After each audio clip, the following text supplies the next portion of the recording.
बिस्मिल्लाहिर्रहमानिर्रहीम। अस्सलामुअलैकुम। मेरे चैनल में आप सबको खुशामदीद। कैसे हैं आप सब? दुआ है कि आप सब बिल्कुल खैरियत से हों। आज मैं आपके साथ बहुत ही मज़ेदार आलू बुखारे की चटनी की रेसिपी को शेयर करूंगी।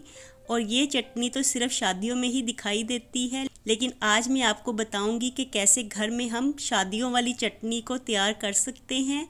तो इसे इजीली बना के स्टोर किया जा सकता है और मैं कुछ टिप्स एंड ट्रिक्स भी बताऊंगी जिससे आपकी चटनी बिल्कुल भी ख़राब नहीं होगी और लॉन्ग टर्म तक आप इसे इस्तेमाल कर सकते हैं। तो चलिए मज़ेदार सी आलू बुखारे की चटनी बनाना शुरू करते हैं। आलू बुखारे की चटनी बनाने के लिए यहाँ पे मैंने पैन में 300 ग्राम्स आलू बुखारा लिया है। तो जब भी आप मार्केट से आलू बुखारा लेके आएँ तो वो बिल्कुल फ्रेश होना चाहिए, उसका कलर इस तरह से खिला हुआ होना चाहिए। काले रंग का आलू बुखारा बिल्कुल इस्तेमाल मत कीजिएगा। और अब इसमें मैंने 3 गिलास पानी ऐड कर दिया है और अच्छी तरह से एक दफ़ा मिक्स कर लेंगे, क्योंकि आलू बुखारा पैंदे के साथ चिपक जाता है। तो स्टार्टिंग में एक दफ़ा भर के चम्मच लगा दीजिए और अब इसे ढक के 10 मिनट के लिए पका लेंगे। और फ्लेम को हमने मीडियम रखना है, फ्लेम को हाई बिल्कुल नहीं रखना। इसे लो मीडियम फ्लेम पे हम पकाएंगे। और देखिए यहाँ पे 10 मिनट हो गए हैं, आलू बुखारा फूल गया है, थोड़ा थोड़ा सॉफ्ट भी हो गया है। तो अब हम इसमें 1 कप चीनी ऐड कर देते हैं और चीनी ऐड करने के बाद अच्छी तरह से मिक्स कर लेंगे।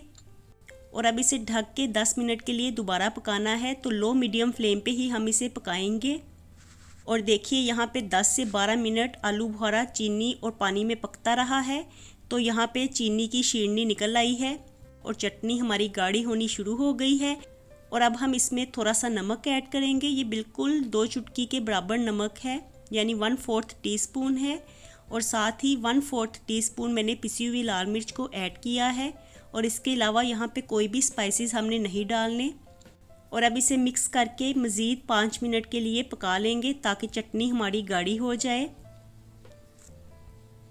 तो देखिए यहाँ पे 5 से 7 मिनट चटनी को पकते हुए हो गए हैं और ये खूब अच्छी तरह से गाढ़ी भी हो गई है। और हमें इसी तरह की चटनी चाहिए, क्योंकि अभी इसने ठंडा होकर मज़ीद गाढ़ा होना है। और अब लास्ट में इसमें हम 1/4 टीस्पून काली मिर्च को ऐड करेंगे। ये पिसी हुई काली मिर्च है। और इसके साथ ही इसको लॉन्ग टर्म सेव करने के लिए हम इसमें 1 टेबलस्पून सिरका भी ऐड करेंगे। तो सिरका ऐड करने से ये ख़राब बिल्कुल नहीं होगी। और अब इसमें मैंने थोड़े से बादाम ऐड किए हैं और 1 टेबलस्पून चारों मगज़ भी ऐड कर दिए हैं। और अब इसे बिल्कुल भी ज़्यादा देर के लिए नहीं पकाना, सिर्फ 1-2 उबाल आने तक ही इसे पकाएंगे, क्योंकि काली मिर्च ऐड करने से इसका रंग बदल सकता है। लेकिन हमने सिर्फ फ्लेवर के लिए काली मिर्च ऐड की है। और देखिए यहाँ पे हमारी मज़ेदार सी आलू बुखारे की चटनी तैयार हो गई है। और ये जायके में बिल्कुल वैसी है जैसी कि हम शादियों में खाते हैं। और हमने इसमें बिल्कुल भी फूड कलर को ऐड नहीं किया, तो ये इसका नेचुरल कलर है। और जितना ये नेचुरल पानी में पकती है उतनी ही ये मज़ेदार बनती है और इसका कलर भी बहुत खिला हुआ आता है। तो रेसिपी को ट्राई ज़रूर दीजिएगा। मैं मिलती हूँ आपसे दोबारा एक नई और मज़ेदार सी रेसिपी के साथ। अल्लाह हाफिज़ एंड टेक केयर।